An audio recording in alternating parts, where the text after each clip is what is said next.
안녕하세요, 여러분. 네. 자, 이번 단원에서는 이제 파이프라이닝 기법부터 우리가 진행하도록 하겠습니다. 자, 파이프라이닝이다라고 한다면 이제 어떤 거를 말을 하냐면 연속되어 있다, 물 흐르듯이 연속되게 명령어를 처리하는 것이다 라는 건데요. 자, CPU가 빠르기 때문에 어떻게 하면 주어진 시간 안에 명령어를 많이 처리할 수 있을까, 이제 그런 방법을 생각을 해내는 기법인데요. 자, 파이프라인이 없었을 때를 한번 보도록 할게요. 자, 이게 명령어 하나예요. 이렇게. 그래서 이게 걸리는 시간이 4 마이크로세컨드다 라고 가정을 해요. 그 다음에 이제 그 옆에다가 이제 바로 명령어 두 번째 거 처리를 하고, 또 명령어 세 번째 거 처리를 하고 해서 명령어 100번째는 하면 얘는 총 걸리는 시간이 어때요? 하나당 4 마이크로세컨드고 명령어가 100개니까 얼마가 되는가요? 자, 400 마이크로세컨드다 라고 우리가 볼 수가 있는 거죠. 그런데 이거를 어떻게 처리하냐면 이 명령어 하나를 처리하는 내부적인 단계를 4개로 쪼갠 거예요. 그래서 이거 하나당 1 마이크로세컨드예요. 그래서 총 걸리는 시간은 4 마이크로세컨드다. 이렇게 보는 거죠. 네.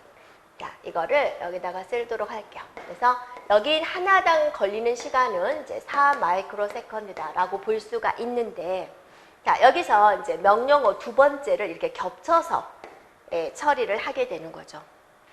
그 다음에 명령어 세 번째도 이렇게 겹쳐서 처리를 하게 되는 거죠. 이런 식으로 해가지고 이제 명령어 100번째도 이제 이렇게 처리가 되는 거죠. 그렇죠? 그럼 얘는 걸리는 시간이 얼마일까? 한번 볼까요? 자, 얘가 명령어 첫 번째, 명령어 두 번째 해가지고 자, 명령어 100번째가 들어왔다라는 거죠. 네. 그러면 이제 얘가 4 마이크로세컨드인데 얘는 얘보다 한 덩어리가 많죠. 이 한 덩어리가 우리가 뭐라 그랬죠? 1 마이크로세컨드라 그랬죠. 그래서 얘는 명령어 두 번째는 4, 여기까지 끝내는 데는 4 더하기 1 마이크로세컨드 이렇게 될 것이다 라고 보는 거죠. 자, 명령어 세 번째, 명령어 세 번째는 자, 4 더하기 2 마이크로세컨드다 라고 우리가 볼 수가 있겠다라는 거죠. 그럼 명령어 9번째 보세요. 연관관계를 한번 따져보면 되죠. 명령어 100번째까지 끝날 때는 어때요? 4 더하기 99 마이크로세컨드 걸릴 것이다 라고 보는 거죠. 그러면 이 모든 명령이 다 끝날 때까지는 어때요? 4 더하기 99니까 총 103 마이크로세컨드가 걸릴 것이다 라고 보는 거죠. 그래서 파이프라인 기법을 하지 않았을 때는 이 정도의 시간이 걸리고, 똑같은 명령어를 명령어 개수를 처리하는 데 있어서 4단계, 4개로 쪼갰으니까 우리가 4단계라고 하는 거죠. 4단계 파이프라인 기법을 했을 때는 103이 걸리군요. 그래서 4배 정도의 빠른 것을 우리가 효과를 가져올 수 있다라고 보는 거죠. 자, 여기서 주의할 거는 여러분이 뭐냐면 이 명령어 하나를 처리하는 시간은 동일한 거예요. 그죠? 네, 전체적인 명령어가 끝나는 시간을 줄일 수가 있다라는 겁니다. 이렇게. 그래서 이렇게 여러분이 이제 생각을 하고 시간을 알아내면 되는데, 이제 공식으로 한번 넣어놨다라는 겁니다. 그래서 파이프라이닝에 몇 배의 효과가 있느냐? 자, 이거는 파이프라인 기법을 사용하지 않았을 때, 그죠? 명령어 개수. 네, 명령어 개수 곱하기 시간 해주면 되겠죠. 자, 밑에 거는 파이프라인 기법을 실행을 했을 때, 그죠? 네, 그래서 총 명령어의 개수 단계 빼기 1 해주면 되죠. 명령어가 100개다 그럼 99까지 더해주면 되는 거니까 k 플러스 n-1이다 라고 이제 해준 거죠. 그래서 파이프라인 기법을 실행을 했을 때 구하는 공식에서 여러분이 4 플러스 100-1이다 라고 보면 되겠습니다. 이렇게요. 그 다음에 얘는 어때요? 4 곱하기 100이다 라고 볼 수가 있겠죠. 그래서 두 개를 볼 수가 있고요. 그래서 보통은 우리가 이렇게 4단계로 쪼개서 4단계 명령어 파이프라인이다 라고 하는데요. 자, 2단계 파이프라인은 인출과 실행 두 단계로만 쪼갠다라는 겁니다. 그래서 우리가 CPU 메이저 상태에서 별다른 일이 없으면 명령어를 가져와서 실행해 주는 거죠. 이렇게. 됐죠? 그걸 이제 두 단계로 보는 거고, 자, 4단계 파이프라인은 이제 명령어를 가져와서 그게 무슨 뜻인지 해석을 하고, 오퍼랜드가 있으면 오퍼랜드를 가져오고, 그 다음에 실행을 하겠다라는 거죠. 그래서 예를 들어서 add 하세요 a 그러면 자, 명령어, 주격장치에서 명령어를 가져와서 이게 무슨 뜻인지 해독을 하고 또 a 값도 가져와야죠. 오퍼랜드를 가져와서 또 실행을 해주는 그런 4단계의 과정. 또는 이렇게 볼 수 있습니다. 자, 명령어를 가져와서 해석을 해서 자, 이 과정이 필요 없죠. 만약에 뭐 100을 더하세요. 그럼 오퍼랜드를 가져올 필요가 없잖아요. 바로 100을 더하면 되니까. 그래서 실행해서 저장하는 거죠. 기록. 이런 4단계로 우리가 볼 수가 있습니다. 이렇게요. 그러면 파이프라인 기법은 여러분이 보기에 어떠세요? 좋아요? 불필요해요? 좋죠. 네, 얼마 100개의 명령어를 내가 처리를 해야 되는데 400이라는 시간이 걸릴 거냐, 103이라는 시간이 걸릴 거냐.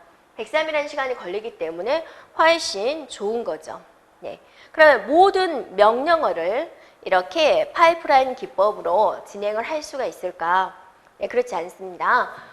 파이프라인을 구현하지 못하는 경우도 있고 이런 파이프라인을 구현을 하고자 했을 때 방해하는 요소들이 있죠. 자, 그거는 뭘까 한번 살펴보도록 하겠습니다. 그래서 파이프라인의 성능을 저해하는 요소들을 우리 뭐라고 하냐면 해저드다 그럽니다. 해저드요. 여기서 파이프라인 해저드 그러면 파이프라인 기법을 방해하는 요소.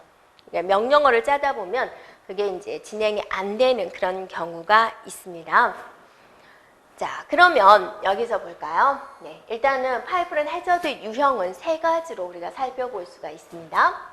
자, 구조 해저드, 데이터 해저드, 제어 해저드 이렇게 3가지로 나눠볼 수가 있습니다. 자, 구조적인 해저들은 무엇일까라는 건데요. 구조적인 해저들은 뭐냐면 하드웨어적으로 어떤 걸 지원하지 않기 때문에 생기는 현상이다라고 볼 수가 있습니다.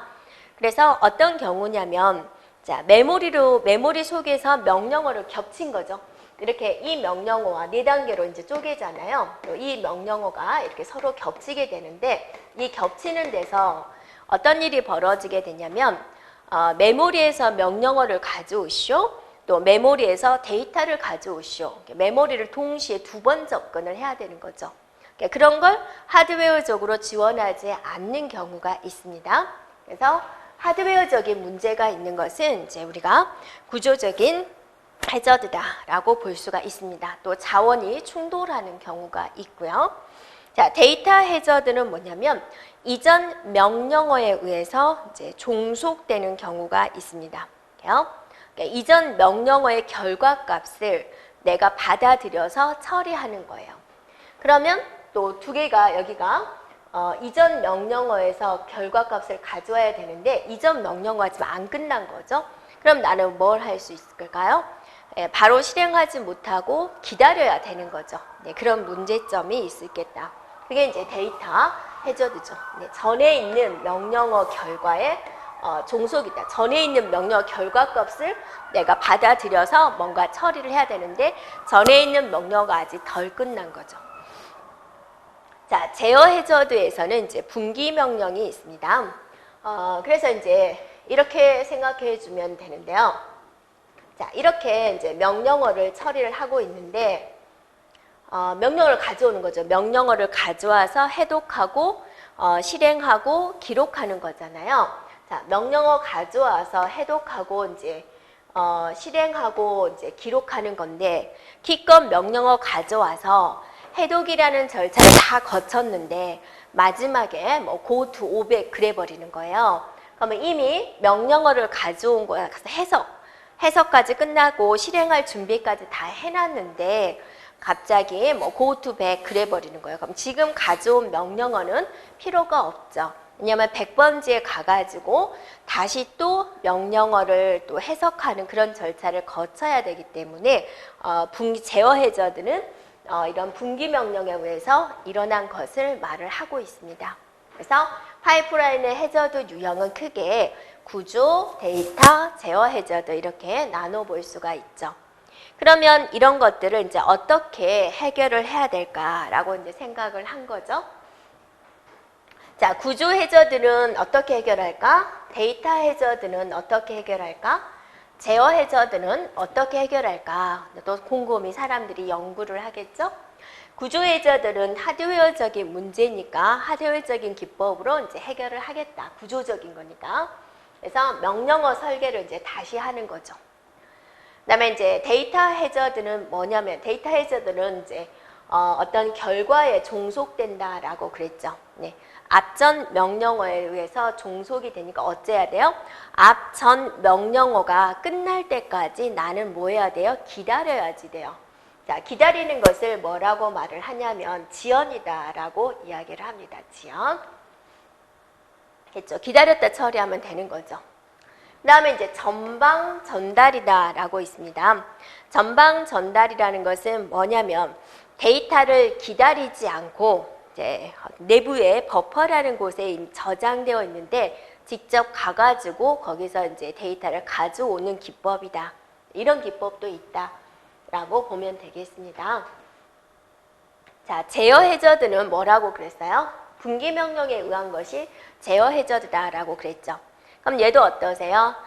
기다렸다가 처리하고 go to back 하면 100번째 있는 데이터를 처리하고 다시 돌아올 때까지 또 기다려주는 거죠.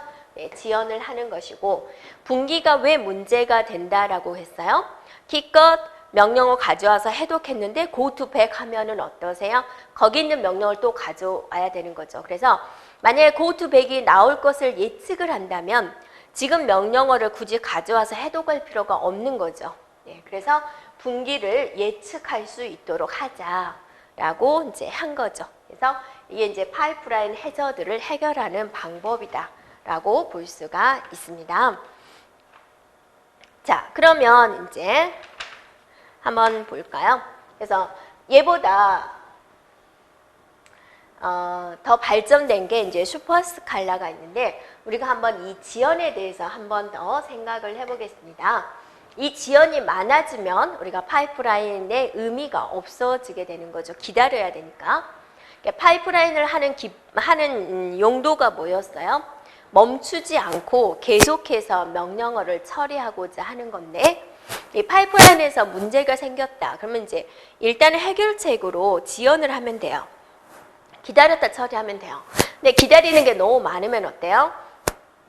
네, 파이프라인 기법을 굳이 선택할 필요가 없어지는 그런 효과가 있는 거죠. 그러면 여러분이 이렇게 생각을 해보세요. 자, 왼쪽에 예제를 한번 봐볼까요? 네. 자, 이거는 명령어고요. 이건 이제 해석한 겁니다. R1에다가 10을 대입하세요. R2에다 20을 대입하세요. R1과 R2를 더해서 다시 R1에 넣으세요. 그 다음에 R3에다 30을 집어넣으세요. 이런 4개의 명령어를 본 거예요.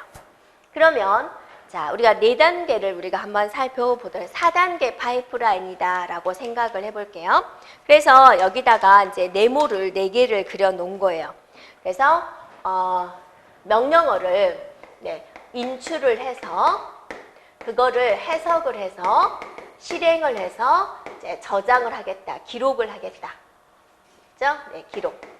이 명령어가 move라는 명령어를 메모리 장치에서 가져오고 이거는 대입하라는 소린가 보다. 그래서 실행을 해서 최종적으로 R1에다가 10을 넣겠다라고 이제 한 거예요. 그래서 이제 여기다가 R1이라는 곳에다 10이 들어왔어요. 4단계를 거쳐서 여기가 그 다음에 또 이 두 번째에서 어찌 해서 R2에다가 20을 집어넣었어요. 자, 얘는 이제 연산하는 거죠. 저장하기 전에 여기서 실행할 때 R1과 R2를 더하세요. 실행 단계가 되는 거죠. 그러면 지금 여기서 이제 충돌이 일어난 거죠. 이렇게. R2가 20, R2에다가 20을 기록하려고 하는데 얘는 R1과 R2를 더하세요라는 이제 명령어를 실행하고 있는 거예요. 그러면 여기서 어때요? 안 기다려야 되는 거죠. 여기서 얘가 실행이 되면 안 되고 R2에 20이 기록되기를 끝날 때까지 기다린 다음에 R1과 R2를 실행해주면 문제가 없는 거죠. 그래서 여기에 뭐가 들어가냐면 이렇게 지연이 들어간다 그러죠. 지연. 이렇게요. 네. 자, 1번 명령어 보세요. 자, 인출, 해석, 실행, 기록의 과정을 거쳐서 R1에 10이 들어왔다 그겁니다. 네, 얘도 4단계를 거쳐서 최종적으로 R2에 20이 들어올 명령어를 수행을 하는 거죠. 그런데 얘가 겹치게 되니까 여기서 뭐가 일어난 거예요? 지연이 일어난 거죠. 4단계의 지연. 그럼 이제 얘는 여기서부터 진행을 하는 거죠. 그래서 이렇게 하고 여기서 실행을 하는 거죠. R1과 R2를 더하겠다. 그러면 얘는 이 단계에서 R2에 20이 들어왔으니까 이 단계에서는 R1과 R2를 더하겠다라는 명령어를 실행할 수 있게 되는 거죠. 그래서 여기에 어때요? 최종적으로 이제 기록이 되는 거죠. 그래서 얘와 얘가 겹치지 않게 하려면 이 명령어 3번에 있는 것 전에 뭐가 들어가야 돼요? 지연 기법이 들어가면 얘와 얘가 겹치지 않겠군요 라고 보는 거죠. 그래서 나머지도 그렇게 실행을 해주면 돼요. 이게 이제 지연시키는 하나의 예를 여러분한테 보여준 겁니다. 되겠죠? 그래서 여러분이 보기도 어때요? 이 지연이 중간중간에 많이 들어가게 되면 어때요?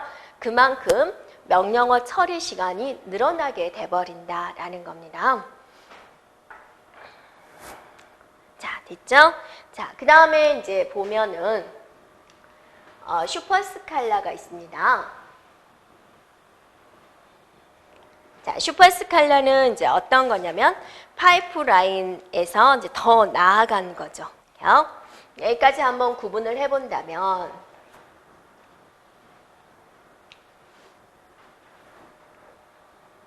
자, 그냥 명령어 처리하는 건 뭐라고 그랬어요? 하나 처리하고 이런 기법이다 라고 그랬죠? 파이프라인은 명령어를 내부적으로 4단계, 2단계, 4단계 또는 6단계 그렇게 나누는 거 세부적으로. 그래가지고 이렇게 처리하는 것, 또 이렇게 나눠서 처리하는 것. 그래서 최종적으로 총 명령어가 끝나는 최종적인 시간을 줄일 수가 있어요 라고 하는 거죠. 자, 이제 슈퍼스칼라는 여기보다 더 나아간 기법으로서 자, 명령어를 이렇게 처리하는 거예요. 이렇게, 그 다음에 이렇게 처리하는 거예요. 이런 식으로. 이게 슈퍼스칼라의 개념이 되겠습니다. 되겠죠? 네. 자, 그 다음에 보면 CISC와 RISC 방식에 대한 용어입니다.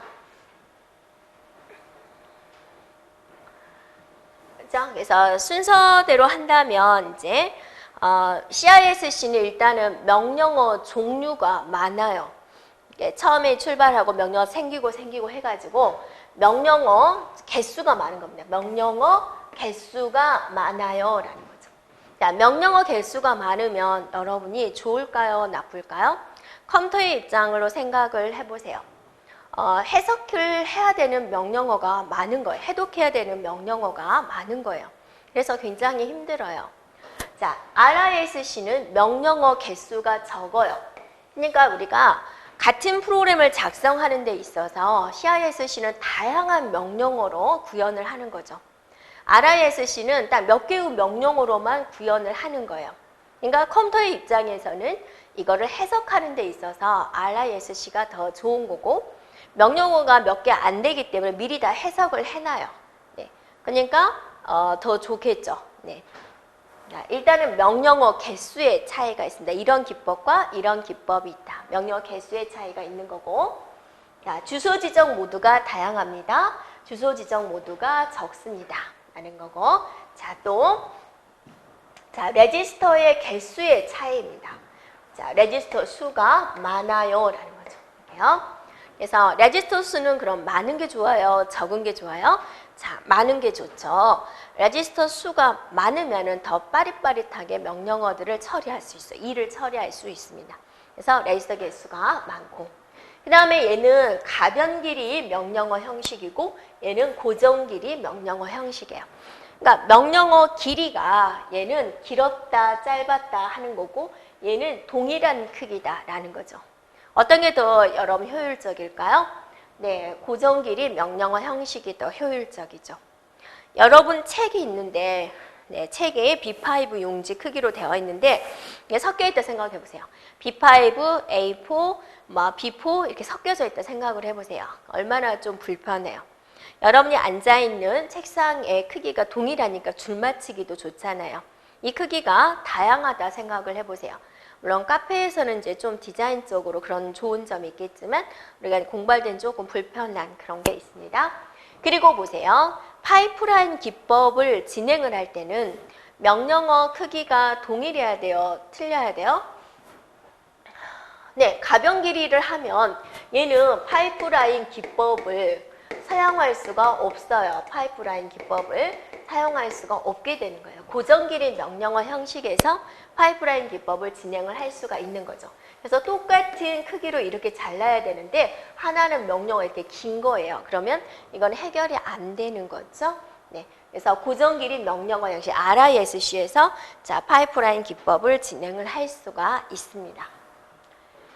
네, 그 다음에 메모리 내에 오퍼랜드를 조작하는 명령어들이 있고 모든 연산에는 뭐예요? 메모리 내에서 네, 오퍼랜드를 네, 조작하는 명령어들이 있다라는 거고 모든 연산은 CPU 레지스터에서 진행을 하게 됩니다. 그러니까 더 빠른 거야 되는 거죠. 네, 얘는 마이크로 프로그램 제어 방식이고 얘는 하드와이어드 제어 방식이다. 하드와이어드 방식이기 때문에 더 속도가 빠르다라고 볼 수가 있습니다. 다음에 이제 얘를 보여줬고요. 그래서 여러분 이제 교재로 한번 정리를 해볼게요. 그래서 복잡한 명령어 집합이다. 그럼 뭐라 그랬어요? 네, CIS시죠? 간소한 명령어 집합이다. 우리 첫 글 뒤에는 똑같으니까 첫 글자만 한번 따 볼까요? R이 되는 거죠. 그래서 CISC는 어때요? 네. 처음에는 이제 그렇게 출발을 했지만 고급 언어를 사용하면서 명령어 집합이 굉장히 복잡해졌습니다. 그래서 주로 쓰이는 명령어는 이제 일부에 불과하고 구조가 복잡하고 또 전력 소모가 크고 또 파이프라인 기법이 사용되지 않나요? 왜 파이프라인 기법을 사용하지 못할까요? 명령어 길이가 가변적이니까 크기가 네. 그다음에 설계가 복잡하고 많은 명령어 개수를 사용을 하고 있습니다. RISC는 이제 자주 쓰이지 않는 것은 소프트웨어적으로 구현을 하고 자주 쓰이는 명령어만 간략화해서 CPU에 대한 성능을 높였다라는 거고 또 명령어 종류가 미리 정해져 있기 때문에 해석 속도가 빠르다.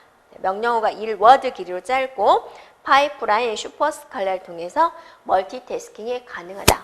자, 고정 길이 명령어 형식이기 때문에 파이프라인 기법, 슈퍼스칼라 기법을 구현할 수 있어요. 라는 겁니다.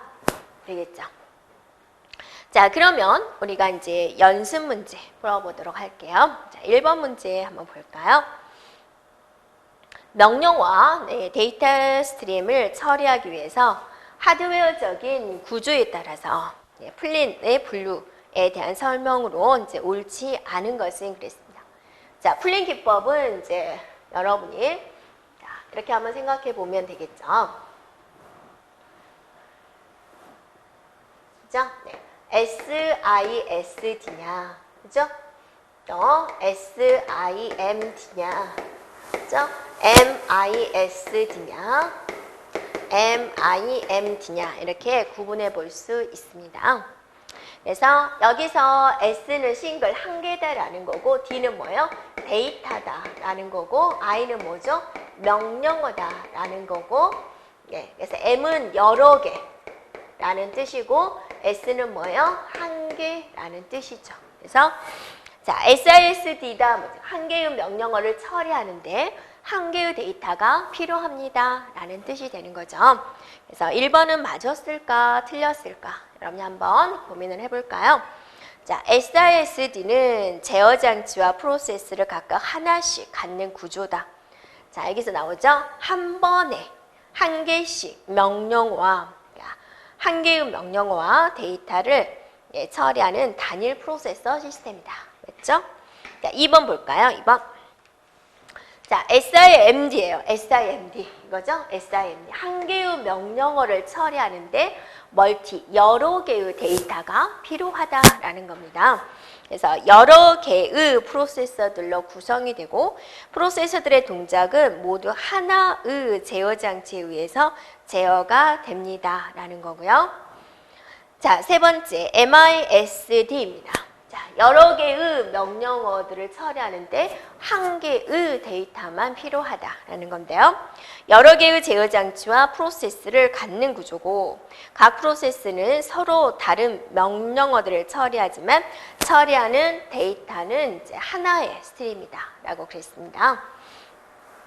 자, 4번 볼까요? MIMD는 그랬습니다. 자, 여러 개의 명령어를 처리하는데 여러 개의 데이터가 필요하다라는 의미가 되는데요. 명령어가 순서대로 실행이 되지만 실행 과정은 여러 단계로 나누어 중첩시켜 실행 속도를 이제 높이는 방법이다라고 그랬는데요. 자, 여러 명령어를 처리하는데 여러 개의 데이터를 가지고 처리하는데 중첩시켜서 처리하는 기법은 아니고 각각 동작해서 하는 자동 처리 방식이 되겠습니다. 그래서 틀린 것은 바로 4번이 되겠습니다. 자, 문제 2번을 한번 볼까요? 문제 2번. 4단계 명령어 파이프라인 그랬습니다. 그러면 자, 이 4단계 명령어 파이프라인. 명령어 하나가 있는데 이거를 몇 개로 쪼개어서 처리를 한다? 4개로 쪼개어서 처리를 한다라고 생각해 주면 되겠죠.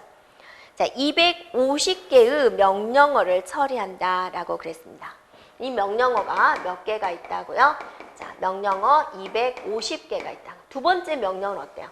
이렇게 처리를 하겠죠. 그래서 하나, 둘, 셋. 이게 이제 명령어 두 번째가 되겠죠. 자, 다시 한번 그려볼게요. 자, 이게 이제 명령어 첫 번째 4단계로 쪼개졌다. 자, 명령어 두 번째 이렇게 4단계로 쪼개졌어요. 그죠? 또 명령어 세 번째, 이게 명령어 세 번째가 되는 거죠. 그렇게 해가지고 명령어 250번째가 있을 것이다. 해서 이렇게 처리가 될 것이다. 그러면 여기서 요구하는 것은 무엇이냐면 여기서부터 여기까지 총 걸리는 시간은 얼마냐라는 걸 물어보고 있는 거죠. 됐나요? 네, CPU 클럭 주파수가 1MHz다라고 그랬습니다.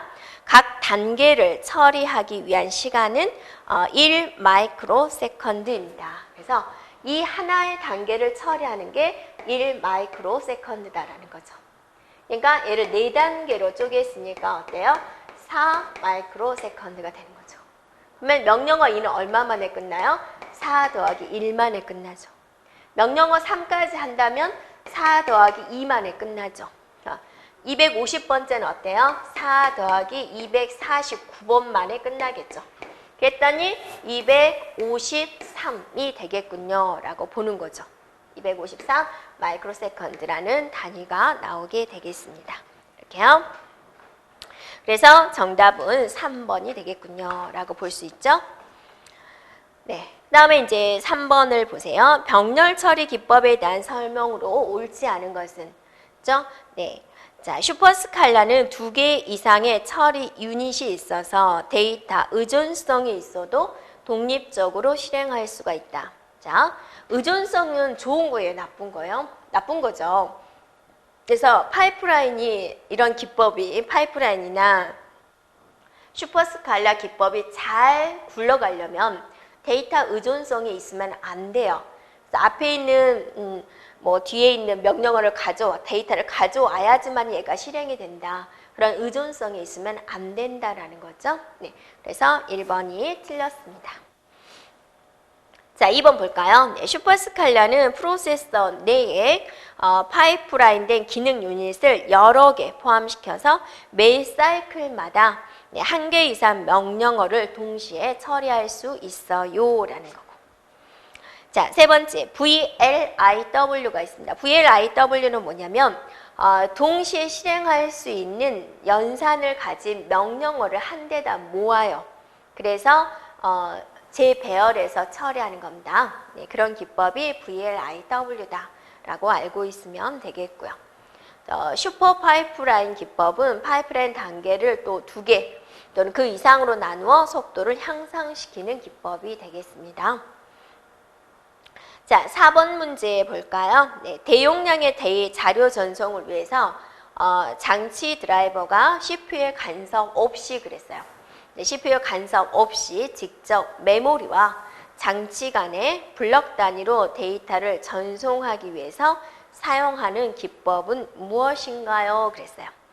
그러니까 이런 거죠. 모든 것은 다 어디를 통해 줘야 돼요? CPU를 통해 줘야 되죠. 그래서 여기에 메모리 장치가 있습니다. 자, 여기에 뭐가 있어요? 입출력 장치가 있는 거죠. 자, 그런데 입출력 장치는 너무너무 속도가 느리죠. 여러분 키보드 500타라고 해도 컴퓨터는 몇 억만 분의 1 단위로 처리를 하고 있잖아요. 그러니까 따라갈 수가 없는 거죠.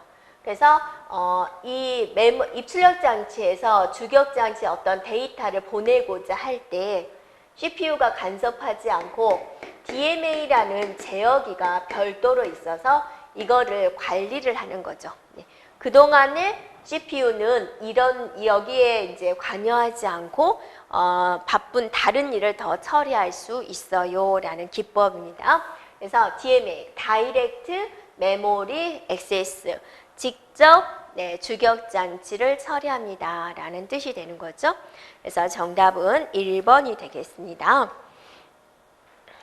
자, 2번에 나와 있는 인터럽트는 여러분이 어디서 한번 봤나요? 네, 그죠. 급한 일이죠.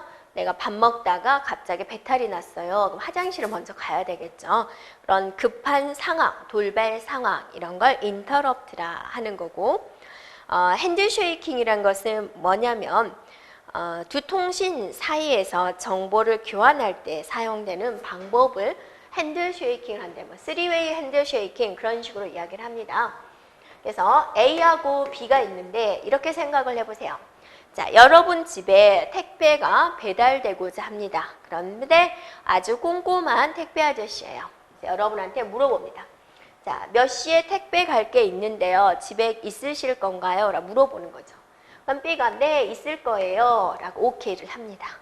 그러면 얘가 이제 전송을 하게 되는 거죠.